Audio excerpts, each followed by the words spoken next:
Hey, kia ora, everybody, and welcome to yet another episode of Big Life Mindset. Today's episode has some gratitude in it, some thanks from me to you, but it's also got an accolade, an achievement that I managed to do, which I'm reasonably proud of. But there's actually another bit that sits behind that I wanted to share with you all that I'm really proud of. And not only that is my intention from this episode is that you will learn 3 things from this episode that you can benefit from off my mistakes. So these are mistakes that I've made. These are mistakes that I've made. I'm happy to own them. And you don't need to make the same mistakes, okay? You can just look at me and go, oh, okay, he did that wrong, and this is how I'm not going to do the same thing. If you're joining me on Spotify or YouTube, then you have the option, the pleasure, I guess, of being able to see me in the flesh. I'm a visual person. I'm a watcher. I'm a visual person. So if I'm listening to a podcast, I appreciate that people can do it like while they're doing something else, maybe doing the washing or something. I'm not. I kind of have to see the person who's speaking so I can see a lot of the visual cues that are coming off it. The short story is, if you're on Spotify or at my YouTube channel, which is Erakanui, Erakanui as the handle, then you're able to watch this. All good. So yeah, like I said, today's about firstly the gratitude. So I'll give a little bit of context. Spotify do an end of year wrap for every podcast. I'm assuming it's every podcaster that's on Spotify, and they do this end of year wrap where they tell you how many people are listening to your show, how many people are sharing it, how long people are staying on there for, the kinds of followers that you have, like all the data and analytics, right? It's just this big machine that can kind of crank out this stuff. And I wasn't expecting it. I wasn't expecting the report, that is. And then I certainly wasn't expecting what came next.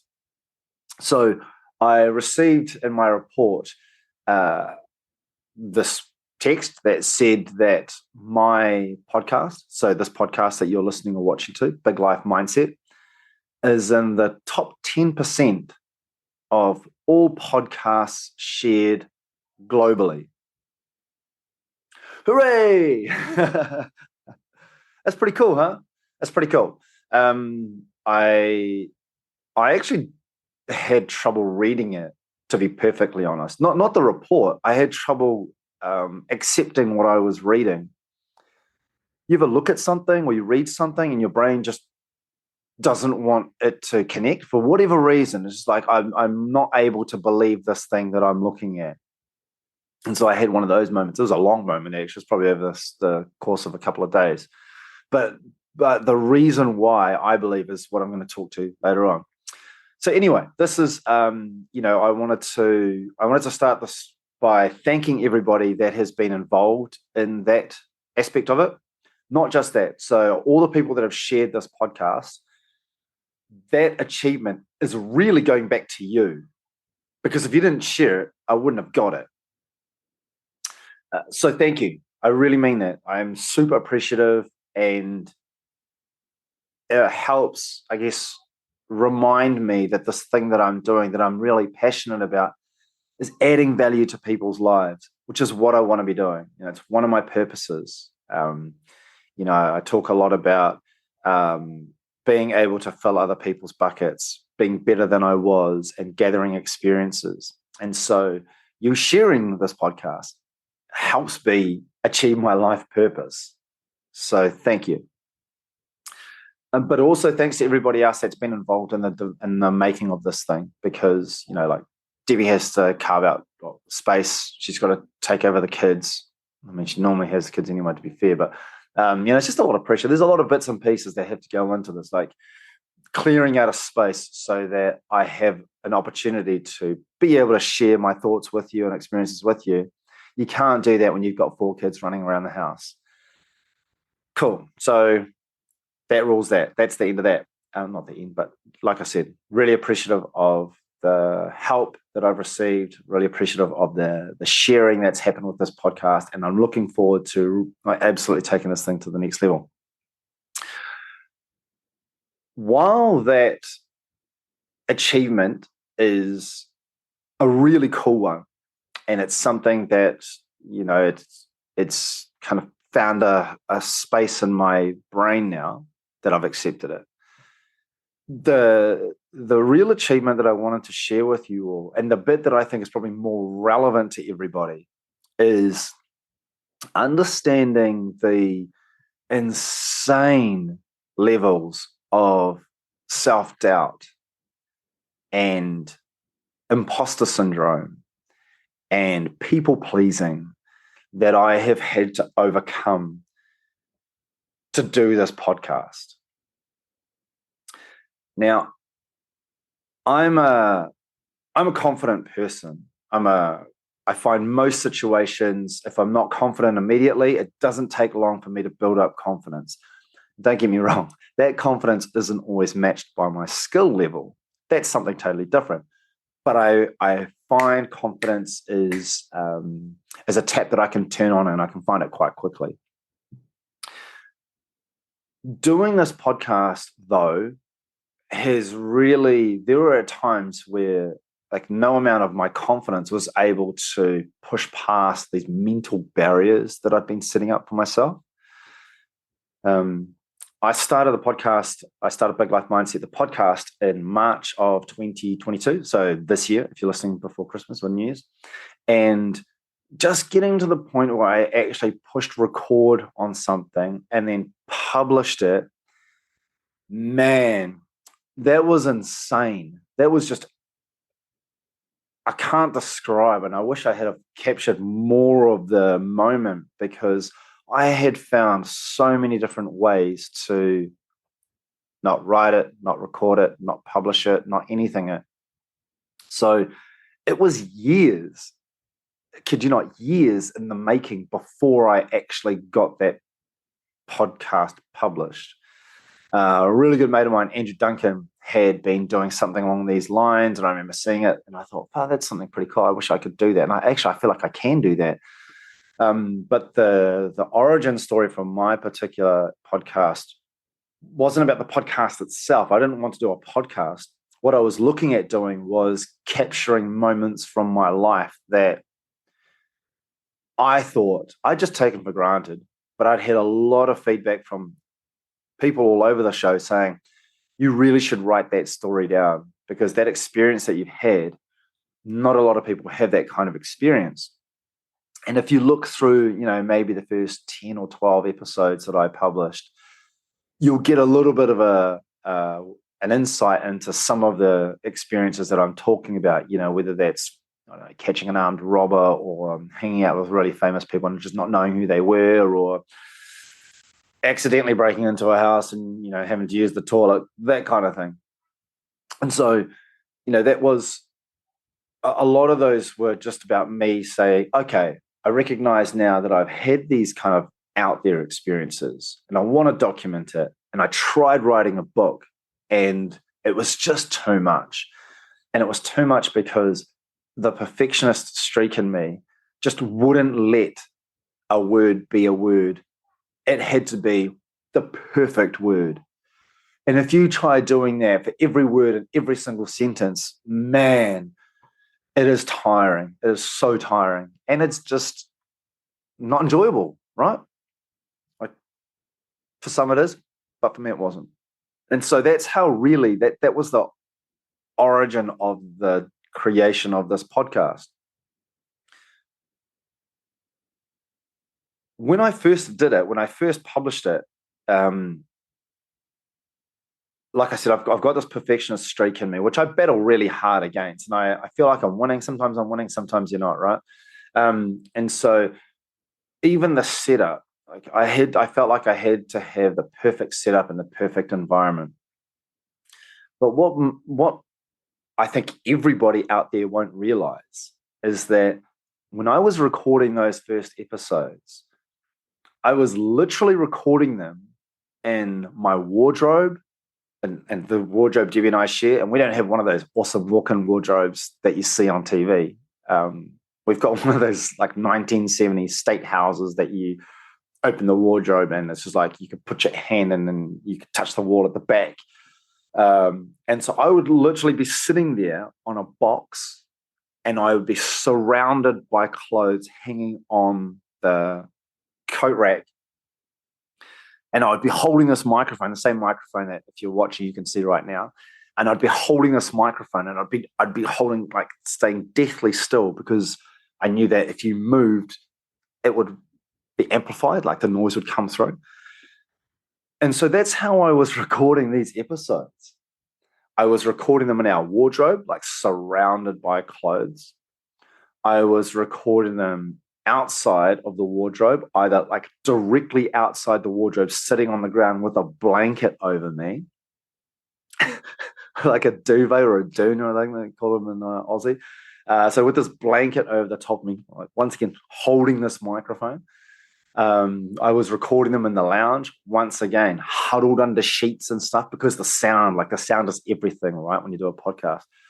And so I was having to force my way through this, just like, because I didn't have any other options. Our house was super busy all the time.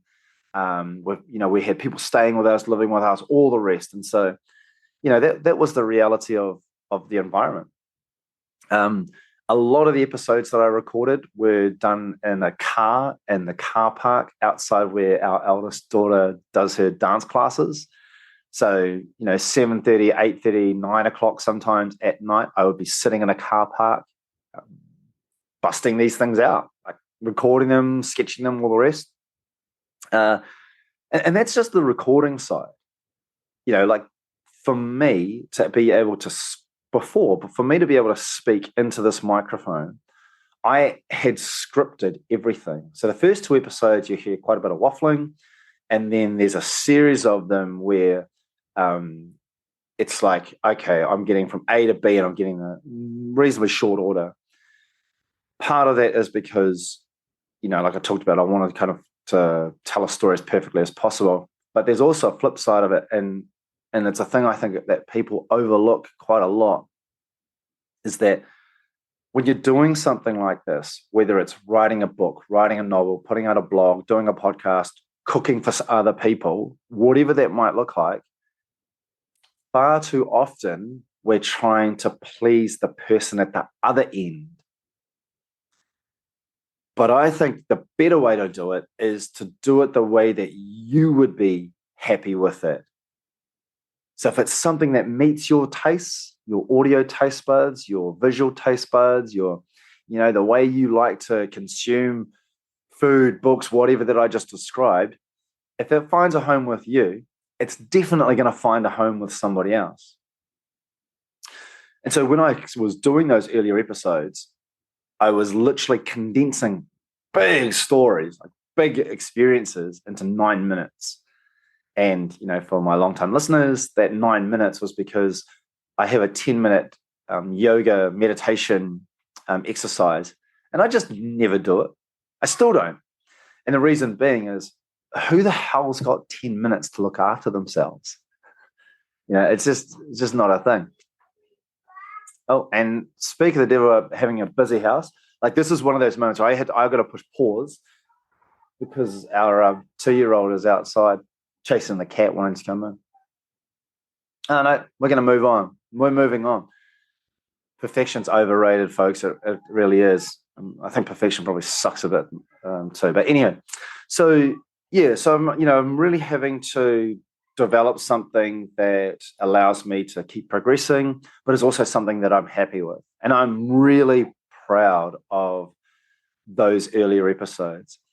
The first 2 episodes, however, feel free to go back and listen to them. But I cringe a little bit when I listen to them, because, there's just the whole, I was never happy with them. And I was never perfectly content with them. I'd always had some reservations. I wish I had done this differently. I wish I had done that differently. But man, that is a never-ending vortex. So you cannot escape from that vortex of I wish, because there's always going to be something else. And even though I've been told you should go back and re-record earlier episodes, I keep those as a reminder, actually. Like, that's where I came from. That's where I started. And however cringy that might feel now, if I re-record those things, that to me is not, that's kind of washing away that whole experience that I had. And so, although they are cringy, I am incredibly proud of putting them out there and sticking to my guns and saying, don't clean up your history here, Eddie. Like, that was grimy, and it was, it was what it was. But that's where I started. So look back on that with pride, and I do. So anywho, then I get to the stage where I am, I'm putting these episodes out despite the environment. And the environment isn't what I see on social media and Joe Rogan either. Like, I'm looking around and I'm looking at the inside of a blanket, or I'm looking at a whole bunch of clothes that are kind of stuck around my head and I can't move and all that. And you look on high profile podcasts or social media, and everyone's got like these gangster ass setups. So it's just amazing. But that wasn't my experience. And so then you could really start to turn up the dial on the imposter syndrome that I was starting to experience, where in my mind I'm thinking, they're doing a thing and it looks like that and it sounds like that. I'm doing what I thought was that, but it looks and sounds very differently. Sooner or later, someone's going to realize and think, why is this guy even bothering? That's the turmoil I had in my head. That was the thing that was puzzling me. And I'm fortunate in that I can maneuver my way through that kind of thing. But man, my heart goes out to anybody that is battling with imposter syndrome, because man, it's like common as it's not unique to one or two individuals. Like, you ask, if you get an honest answer out of 10 different people, you're probably going to hear at least 9 of them say at some stage they suffered from imposter syndrome. And so that's the battle that I started to have was, oh, shit, man, I don't actually sound like Joe Rogan, or I don't even look like Tim Ferriss or these other people. So man, sooner or later someone's going to realize and they're going to call me out on this thing. And coupled with that actually was the feedback that I was getting. So I was getting really positive feedback, by the way. I had a lot of people reaching out, not always people that I knew either, or they were somebody that I knew, but very distantly. And they were commenting on the show. And the feedback was great. And it was a real source of motivation for me. But it wasn't always positive, and it wasn't always constructive. And herein lies, I think, a challenge that we face, in that if you get this feedback at a time when you are still really finding your own feet in the game, that can derail you a lot. That can have the effect of completely uncoupling the train and just devouring any momentum that you might have had. And if I was going to give some advice to people who offer that non-constructive criticism, and you know what it looks like, right? I mean, all of us know what it looks and sounds like. It's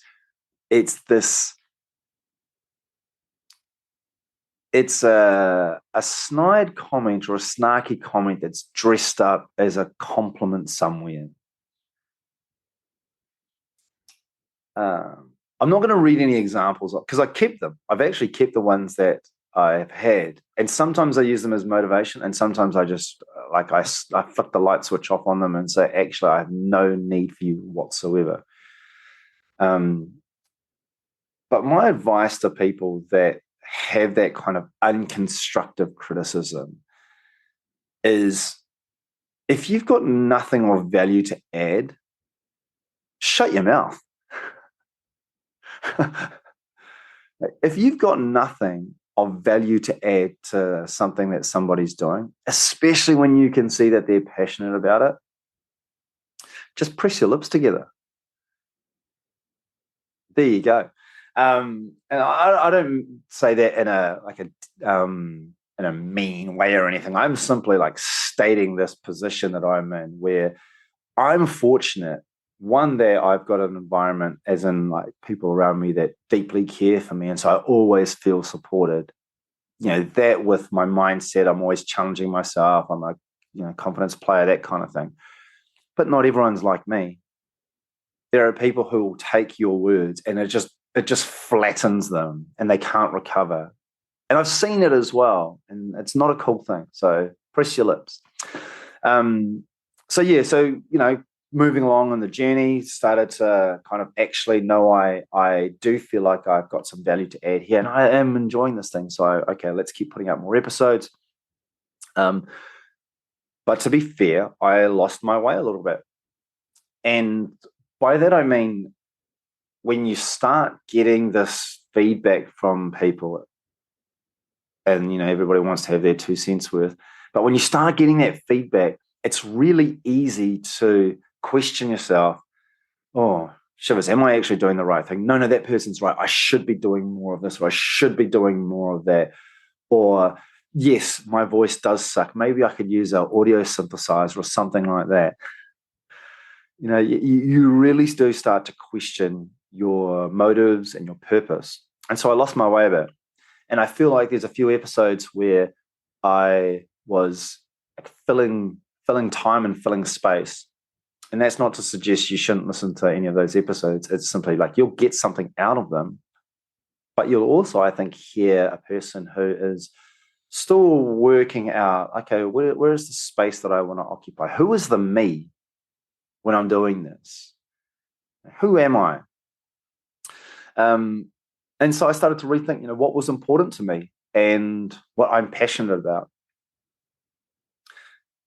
And that's really brought me to where I feel like I am in the last, I won't say in terms of episodes, because the episodes that you guys see and listen to, I don't record those, publish those in the chronological order that I recorded them in. For a whole bunch of reasons. Sometimes the post-prod, like the working this and audio cleanup and everything takes a while, or sometimes I've just got this more important thing that I want to put out, or whatever the case may be. So there's no point like looking back at the episodes and going, oh yeah, this is where he made his decision and where he changed, because it probably doesn't match up as well.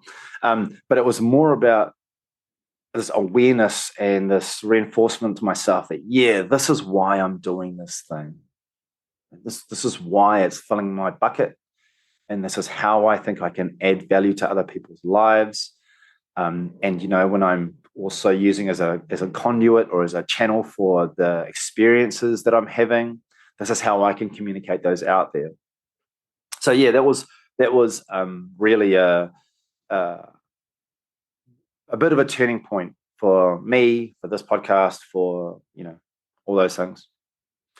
I talked about the environment, and I'll make sure I capture this at the end. But for those of you that can see, behind me, so I'm in our cabin now. I used to have an uncle that lived with us for the last 3 years in this very cabin. It's about 10 square meters. It's got heaps of like the aesthetics of it. It's a cabin, right? It does have a dartboard. There's a desire in me to zhuzh it up in a way that when I look at it, it's like podcast focused. But at the same time, I'm like, man, I've managed to record podcasts sitting in a wardrobe surrounded by bloody Debbie's clothes. I'm pretty sure I can do it in an empty cabin right now. And so there's another way of, I guess, me just breaking down those barriers that I like to put in front of myself. And I suspect you like putting barriers in front of yourself too, or you maybe don't like, but you're doing it. And so, yeah, this is yet another example. From here, like with this podcast, I touched on it before, but I have a purpose, and this podcast feeds into it. And my purpose is, as I mentioned, is to be better than I was, to gather experiences, and to fill other people's buckets. And so this podcast is one way that I feel I can do this. I genuinely believe that I have value to add to the world and I can help more people love life more. So where to from here for me and this podcast is that I am looking at significantly ramping it up. By that, I mean, previously I was releasing one episode a week. And if I was disciplined, it was on a Monday, NZ time. And if I wasn't disciplined, then, sometimes Tuesday and at the worst kind of Wednesday kind of thing. But I enjoy this thing so much. I've got so many people that I want to share their experiences with and talk to, and so many thoughts up in this, top 2 inches that I believe would add value to other people's lives, and you can take some benefit from it. That I'm looking at doing this 2 to 3 times a week now, and not just that, but pairing it up with the social media aspect. Like, I'm shouting out in the forest at the moment, and we've got a few listeners, but I feel like we can really get this thing out there. And so much of that is about spreading the word, about growing this, about making more people aware of it, people actually drawing value out of it, like practical stuff that they can take and implement in their lives, like today. And so, there's that feature of it. If you haven't already, in a previous episode, I talk about Ikigai, Ikigai. I'll talk about this thing again in a bit more detail later, but Ikigai is, you imagine 4 circles. On one circle, it is something that you're really good at. On another circle, it is something that the world needs. On the third circle, it is something that you can get paid for. And the final circle is something that you're passionate about. Now, when you pull all those 4 circles together in like a Venn diagram, there's going to be a bit where all 4 of those circles overlap. And then you've got something that you're good at, something that the world needs, something that you can monetize, and something that you're passionate about. And so you've essentially found a life where you're adding value to people's lives and you're getting paid to live that life, and you love it because you love it and you're good at it. So that's where this baby's going. That's where I want to take this thing. That is my dream for this podcast.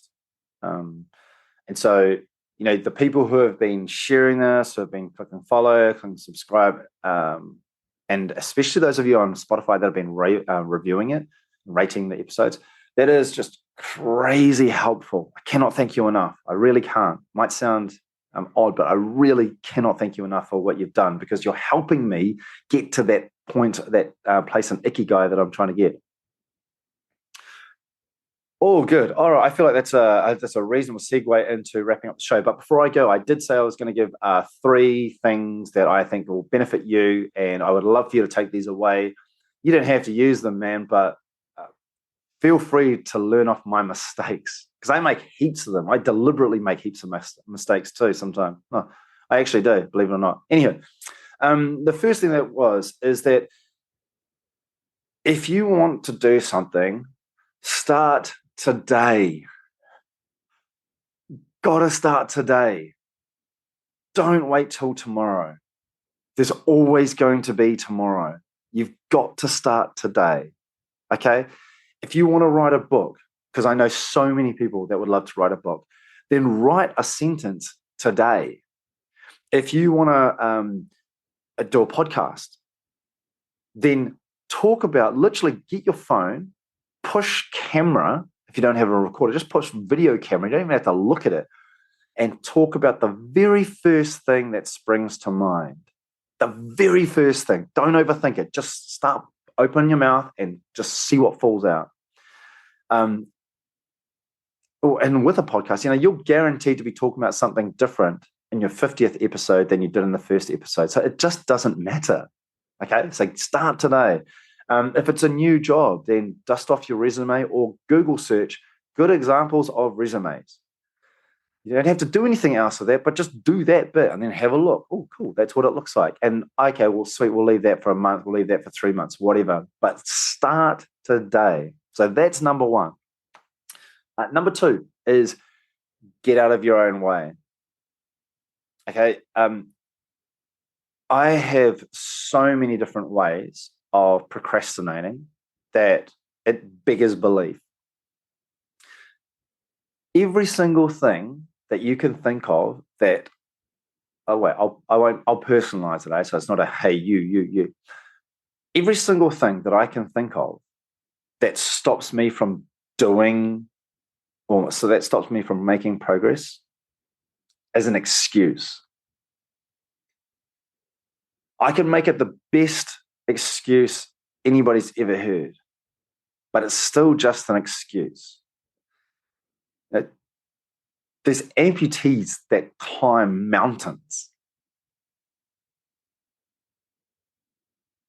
They wade through all the excuses that they could possibly come up with, and they climb a mountain. Some of them are like climbing Everest and K2 and just big badass mountains. Every single time I come up with something as a reason I can't make progress, that is an excuse. And I have to be honest enough with myself and say, fuck, Eddie, you're just coming up with more bullshit. Stop getting in your own way.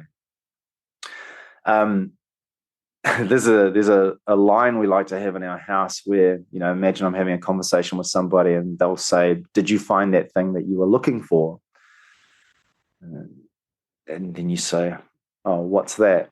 And then the first person will say, that excuse that you were looking for, did you find it?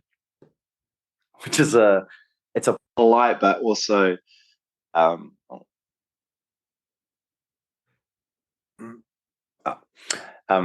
it's a polite but also confronting way of saying you're just looking for excuses and you're just getting in your own way. So get rid of the excuses and stop getting in your own way. The third one is one that I love, man, and it's a positive one, and it's kick-ass, and that's celebrate your life more. So if you manage to get out of bed today, enjoy that. If that's a thing that you found quite difficult to do, enjoy the fact that you got out of bed today. If you cooked breakfast, celebrate the fact. Not everybody can cook. Not everybody has time or the means to cook breakfast. If you cooked a breakfast or you made yourself a coffee, celebrate that fact. Remember, not everybody's able to do what you just did. For me, if you didn't blow up at the kids, like if you managed to keep your calm and just avoid a shouting match or an argument, enjoy that feeling. Enjoy that feeling of managing your emotions, managing your behaviors. Because you know what it feels like when you don't manage it. It's a horrible feeling when you blow up at your kids. So those times that you don't do that, you don't blow up your kids, man, enjoy that moment. Enjoy what that feeling feels like. I couldn't encourage people just to celebrate more and love life more. So quick recap, those three things are start today, get out of your own way, and celebrate life more.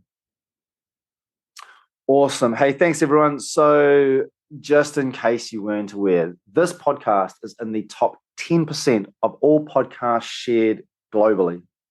Join us by clicking follow or subscribe, and please share this podcast with somebody that you know. I really do appreciate it. As I've mentioned many times before, thank you so much. We're taking this thing to the next level. And the way we're going to do that is to be uncomfortable and grow.